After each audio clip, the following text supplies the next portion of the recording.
Thank you so much for joining me here. My name is Dogantimur, and I work as an online evangelist at Unity. So my main job is pretty much just creating video content for our YouTube channel, but I also do some cool stuff like this. And today we're going to talk about, actually, I just realized that this is the outro. Good start. So we're going to talk about the world building in 2D, but specifically using the isometric and hexagonal tile maps. So the plan is we're going to start by taking a look at isometric and hexagonal tile maps. It's going to be an overview style, so it's going to be a little bit of a tutorial. And then we're also going to take a look at tweaking some of the settings to make sure that we can add some elevation to our levels and add some props like trees and stuff like that. And finally, we'll also use rule tiles to simply make our levels and build them much more efficiently. So just a disclaimer, I'm going to be using Unity 2018.3 in this demo, and that's because hexagonal tile maps are available from Unity 2018.3 and above. And also, just one more quick note, you don't really need any experience from using the regular tile map system because it kind of uses the same workflow as isometric and hexagonal tile maps, so I'm going to demonstrate how to use that as well. So why don't we get started with the absolute basics. What is the tile map system? So tile map basically allows you to create this grid in your scene view that simply has these rectangles on the scene, as you can see, and these are called cells. So in each cell, you can simply add a tile by simply just drawing with a brush tool or simply just filling the cells with a rectangle tool. And it makes it a lot more easy than actually dragging each tile hand by hand. So you can use this tool to build your levels a lot more efficiently. And similarly, the isometric tile map system works with the same workflow, like I said before. However, this one has a 2.5D perspective to it, so it almost makes it look like the camera is tilted a little bit. And as you can see, we have a grass layer at the top, and then we also have an extension of a dirt. And right now I'm using the water in the video, as you can see, so it's almost the same mechanic right there. And then we also have the hexagonal tile map system, and the hexagon one works pretty similarly in terms of you can actually paint isometric hexagon tile maps, or tiles rather, into the tile map system. But you can also have it flat and top-down level so that you can make it look a little bit more like a, kind of like a chess game or a strategy game. Which works really fine. So without me talking way too much about this, I'm actually going to launch up Unity here. And there we go. So in this demo, we're going to be using two asset packs from the one single creator. And his name is Max Haid Art. And he is also called as Golden Skull Studios, excuse me. And at the end of this presentation, I'm also going to have a link to his asset store page and both of the asset packs we're going to use. One for the isometric tile pack, and also one for the hexagon. So what we're going to get started by is simply opening the tile palette window inside of Unity. So we're going to go to Window, and then enter 2D. And in here, we're going to pick the tile palette. So this is a dockable window, just like any other window, like the scene window in Unity. And this means that you can either dock it somewhere. If we drag there we go, so I can dock it anywhere. Or you could just have it floating around like this and resize it.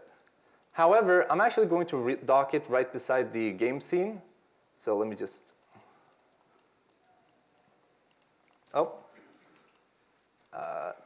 there we go. So as I said, you don't really need a lot of experience with the regular tile map system, so I'm just going to do a quick little explanation of how this window works. So at the top, we basically have a move tool, or rather the select an area of the grid. So you can select one of the tiles you wish to edit if there's a specific one. You can also move it by using this tool right here. And the brush and the paint a filled box tool, which is what I called the rectangle tool before. So these basically allow you to actually draw in the tiles. And then moving on, we also have a select tool so that if you have a bunch of different tiles on your level, you can just simply select this tool, or toggle it rather, and pick one of the tiles that are painted in your scene. And we can also erase by using this tool. And we can also flood with basically using the last tool right there. And this is going to become a little bit more clear when we actually get into the adding tiles and adding them into our scenes. So just going to go through here. And one more thing that I want to mention before we add a tile is the Z position right down here. So if I just zoom in a little bit.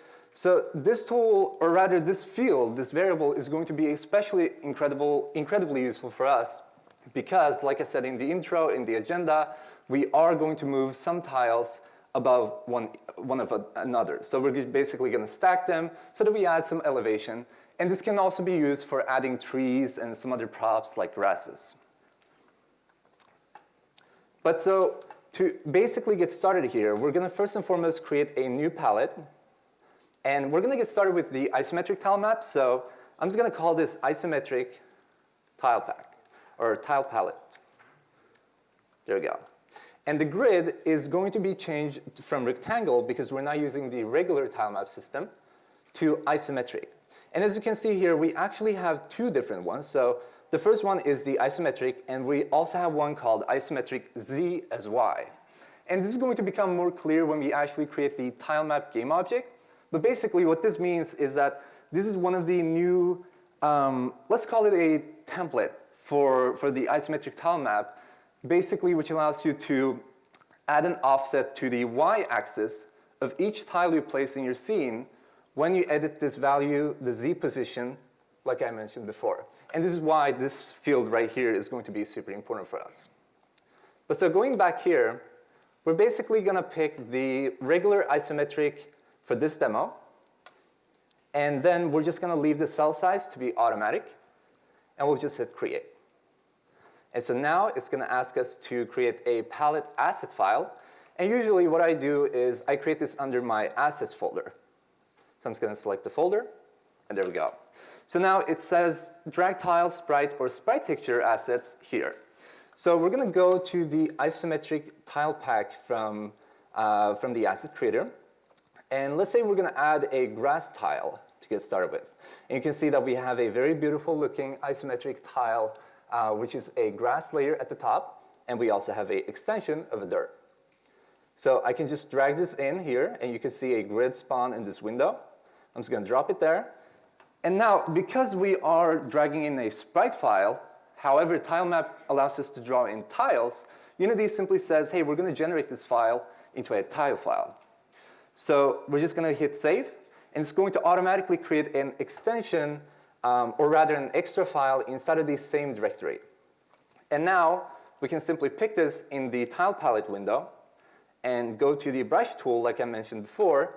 And however, actually one thing that I forgot to do is we can't draw in yet because we have no tilemap game object. So one quick note is, or one quick step is, we're going to go to game object and enter 2D object. And in here, we're going to pick isometric tilemap. So the reason I'm picking isometric tilemap over Z as wild tilemap is because the isometric tilemap can be used for 3D style games where you simply want to have that isometric view for each tile. Whereas the isometric Z as Y tilemap is going to add an offset to the y-axis of each tile if you change the Z position from the tile palette window right there. And that basically means all of the tiles that you actually change the Z position for are physically going to be moved up or below. So we don't need that for this type of demo, but it can still be used for 2D games as well.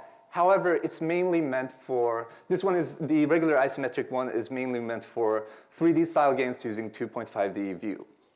So we're going to pick this one. There we go. And now you can see a grid appear in the scene window. And each one of these rectangles, like I said before, are basically called cells. And this is going to be important because we are going to edit some of the settings for this, for these cells. So if now that I have the brush tool toggled here in the tile palette window, I can simply start dragging with my left mouse button held down, and you can see that I can efficiently just paint some tiles, which is really easy to use. And now what I'm going to do is I'm going to add some water. So I'm going to go to the water folder, and let's use this one. So I'm just going to drag this into the tile palette window. And once again, it's just going to want to generate this file into a tile asset. So just save. And now I'm going to highlight the water tile from the tile palette window. And if I drag in here, you can kind of see this overlapping that is happening in the scene window, which we probably don't want, right? Because we're obviously just trying to like overwrite the grass by simply just having a water instead of some of the grass tiles. So the reason this is being done is for two reasons. So first and foremost, the way the tilemap system is set up from the beginning is simply if you expand the grid game object here and go to tilemap, and we just browse down a little bit, you can see that the mode for the tilemap render component is set to be chunk. And this mode is simply more efficient and more optimized for building your games. So the team actually recommends you to enable this mode when you're building the game. However, when we are just in the editor and trying to debug or build our levels, it's best to have it set to the other setting called individual.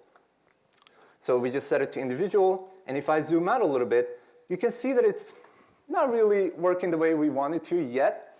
And that's because number two reason is Unity is by default set to render in a 3D mode. So what do I mean by that? Well, because if it basically takes a look at the camera and says, okay, so there are two game objects in front of this camera.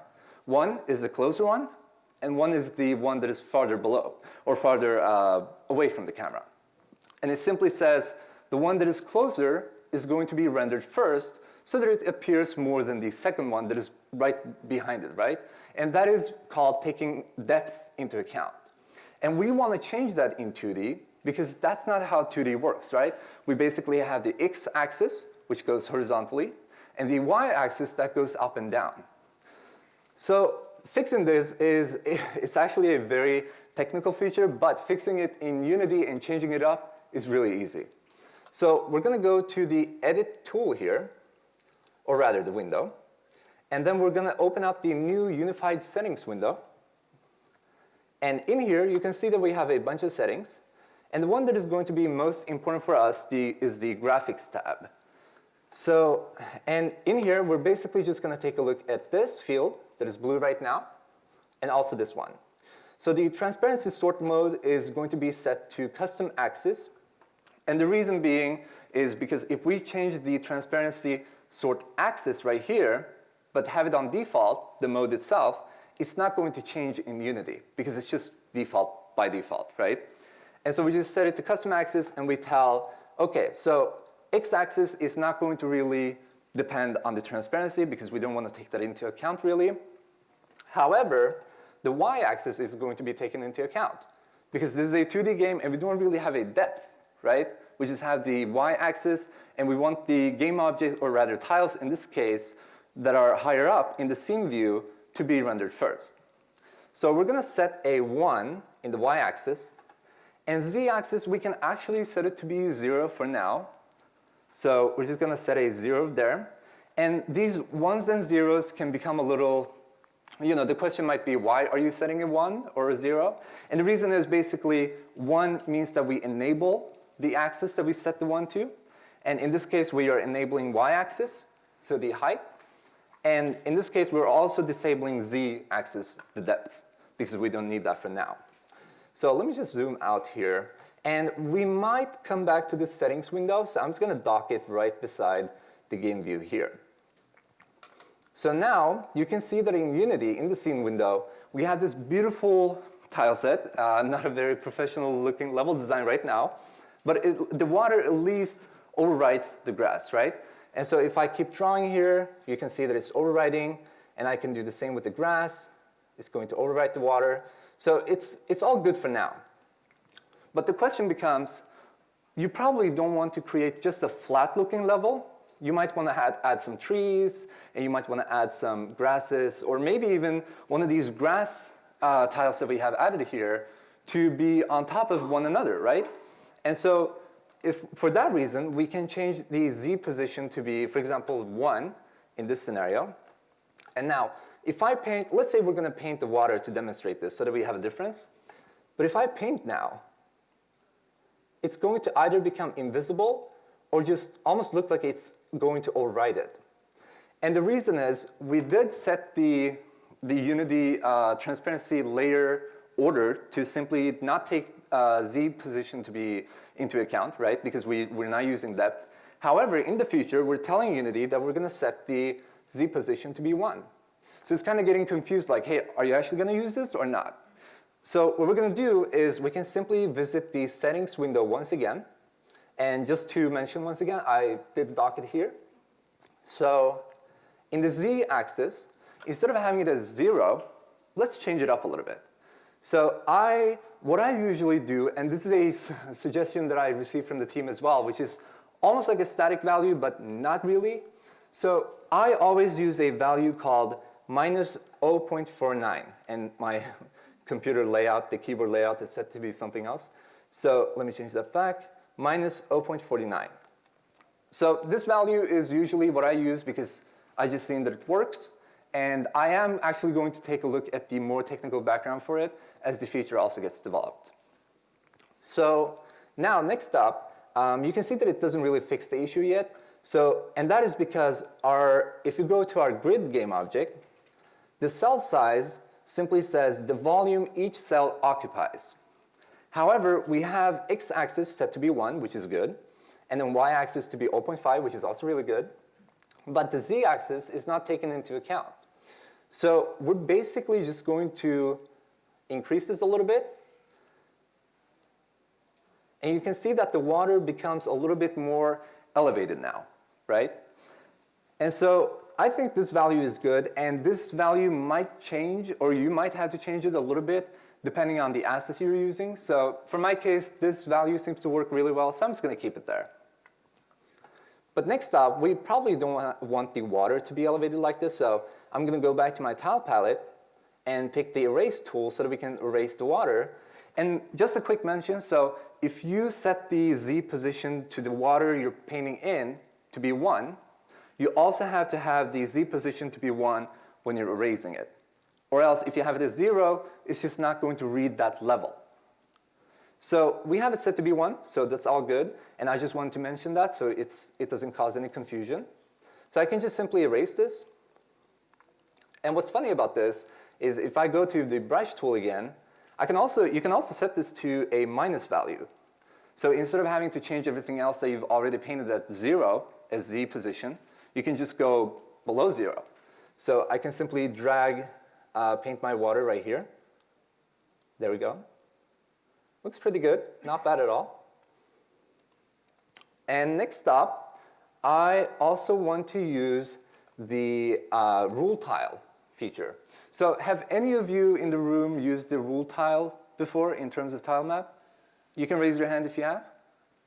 Okay, not a lot of people actually. I see one hand. So no worries though, because we are going to take a look at rule tiles. So rule tile is a project you can download from GitHub, our own repo. And don't worry, I'm going to have a link to it alongside the asset links at the end of this presentation. And I'm going to mention it to you guys so that you can take a picture of it real quick so you don't have to memorize any links. But so basically, if I go to my project tab right here and I scroll down to tile map folder, that's where I basically have all the rule tile necessary components filled in. So I can just enter the tiles folder and then go into rule tile. And in the scripts folder, you can see that we have a component in case you want to take a look at the source code. And I just want to show this because this is pretty much the only component that is necessary so far. And inside of here, we actually left some comments like for randomization and stuff like that. So it's really neat if you're a programmer and you want to take a look at that. But the most important part for us is creating an asset file for the rule tile. And what rule tiles is essentially it allows you to create, as you can see, we can easily build our 2D worlds by simply using hexagon and isometric tile maps. However, by using rule tiles, we can have stuff like a cliff, and we can place one tile saying this is going to be the start of the cliff, right? Because it's going to be a little bit mossy on the side or something like that. And then we can simply just keep extending it, and we can set the rule tile to have a rule to simply check for the right tile from which is the neighbor for the rule tile, and we can also check the left one, top right corner, all that kind of stuff. And we're going to see that when we start editing the rule tile. But most importantly, I'm actually going to create this asset file inside of our assets folder. So I'm just going to right-click in here, pick to create. And you can see that we now have two different options, or rather two new options at the top here. So I'm going to pick rule tile, and let's rename this to isometric rule tile. There we go. So when you highlight the way you edit this rule tile and the rules that follow within is simply by picking it in the project tab, and this is going to open up the inspector window, or rather show it in the inspector window, which looks like this. So the default sprite is basically the sprite that is going to be used for you to paint in the tilemap system. So basically the way it works is you have one single tile that you paint, and then you can add multiple different tiles as a rule for that single tile.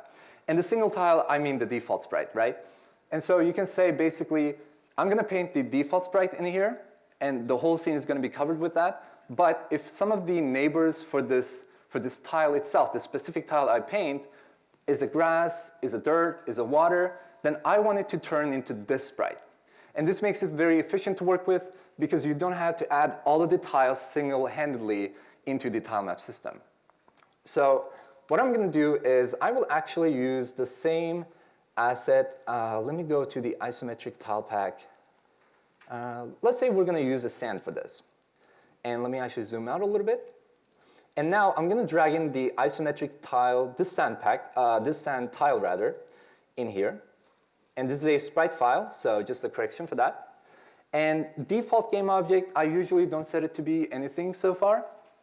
And the default collider can always be set to sprite because the default collider is set to be sprite for all of the sprite files in Unity. So in case you change it up, obviously you can anytime visit this setting here and change it up as well. So the most important part for us is clicking this plus icon right here. So this adds a new element into this array of sprites that we can have. And we can obviously have as many as we want to, as you can see. So I'm just going to pick this one and just press minus so that we remove it.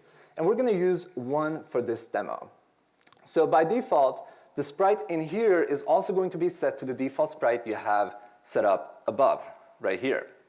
So what we want to do is change this sprite to something that we want to paint if a neighbor to this specific sprite that we're painting is something specific, like a grass or a water. So we can go here and let's say we're going to use the darker sand.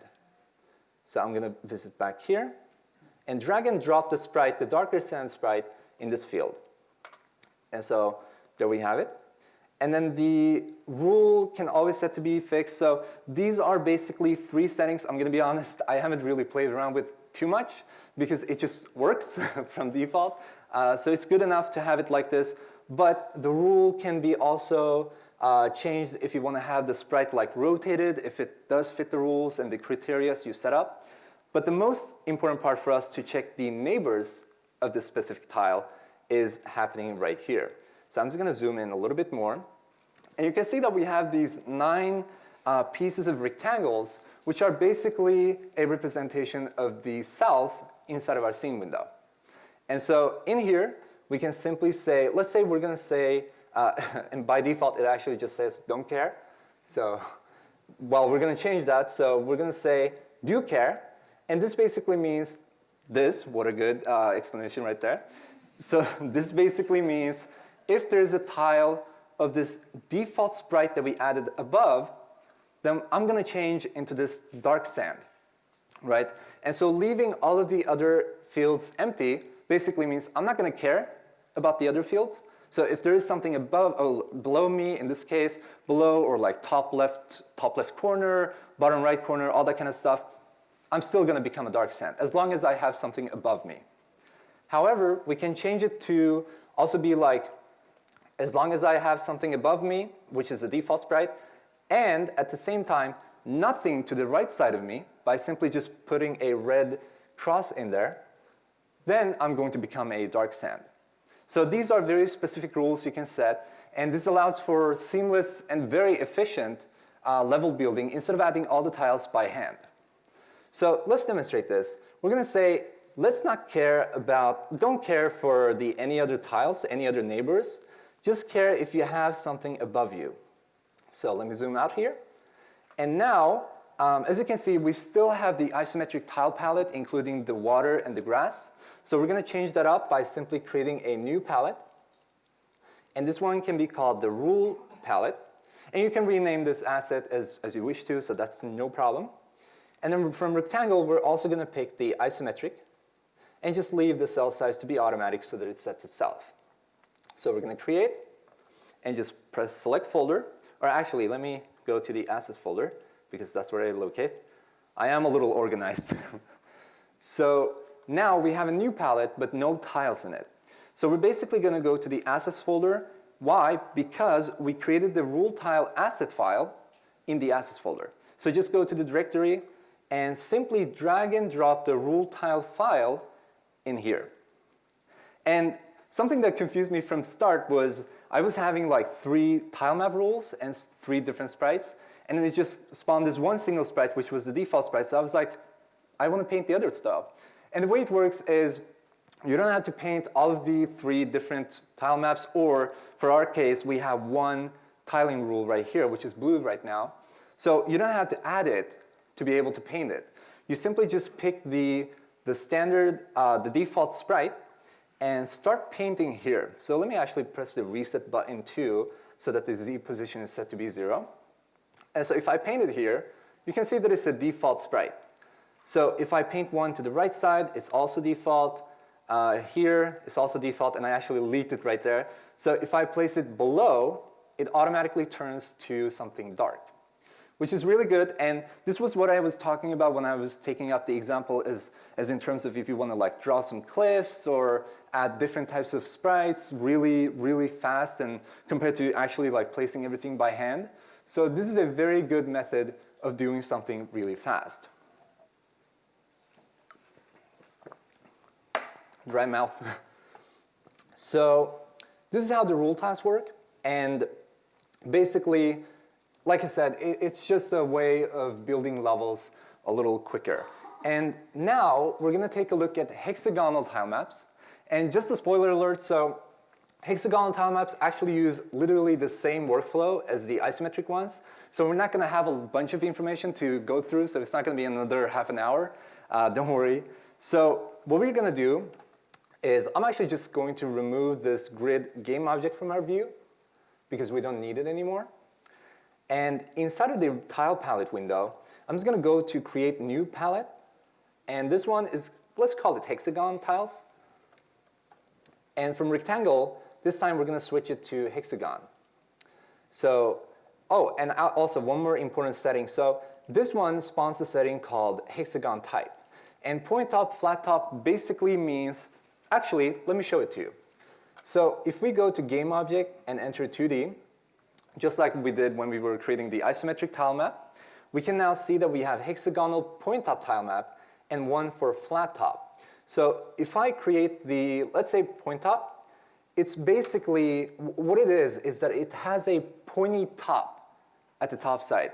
So this was actually something that I didn't understand from the beginning. So I was like, what exactly is the top tile or the top pointy top? So basically it just has a pointy top. And if I undo that to basically remove the grid and go back here to the 2D object and pick the flat top tile map once again, or this time around, you can see that it just basically becomes flat at the top. And this time it basically has the pointy ends on each side, right? So right side and left side. And the way you decide which one you're going to use is simply by taking your assets into account. So if I go to my hexagonal tile pack folder and enter the sprites, and if I actually drag in one of these, you can see that if I zoom in, it has a flat top and a flat bottom, and it also has a pointy side. So if your assets look like this, you can simply use the flat top. If they have a pointy top, it just basically means they're rotated a little bit, so you just use the pointy top.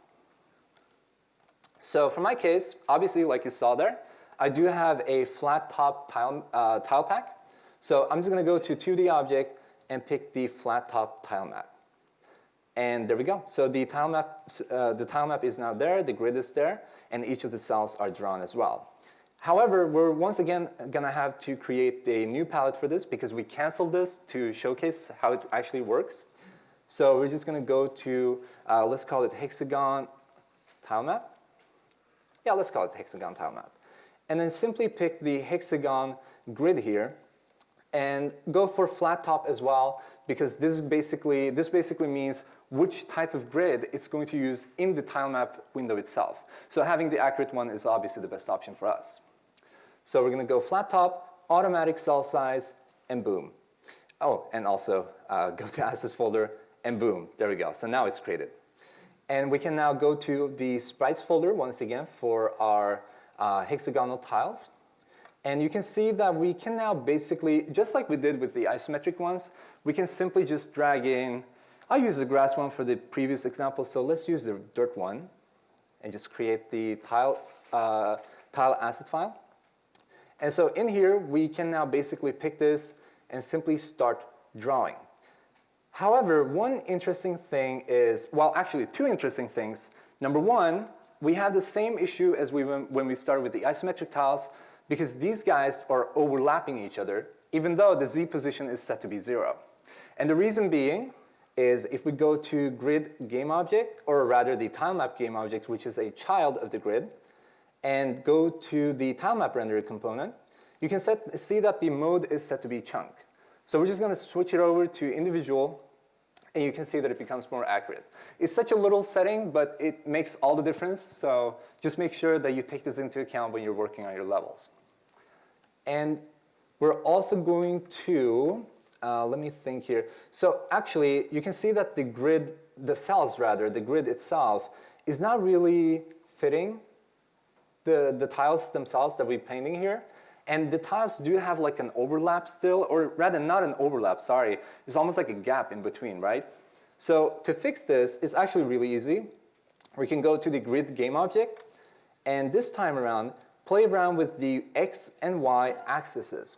And this is going to rescale, or allow you to rescale, the grid itself and every single cell inside of it. So for example, if I change the X axis here, you can see that it either extends or just shrinks. And one really neat little thing is, so for example, this style of assets that I'm using, the tiles that we're having here, are a little bit more isometric, right? Because they are in hexagon format, or form rather, or shape. However, they do have an extension underneath the top layer. So obviously, because of that, we're pretty much just going to use like an isometric 2.5D style of camera view. So to do that, we can actually just decrease the X value here to like this.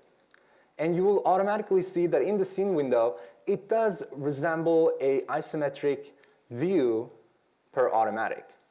And they stop also having this, they no longer have this gap in between them, which is really good. And then you can also play around with the Y value if you feel like you need to. And these are going to be two settings you want to play around with depending on the assets you're using.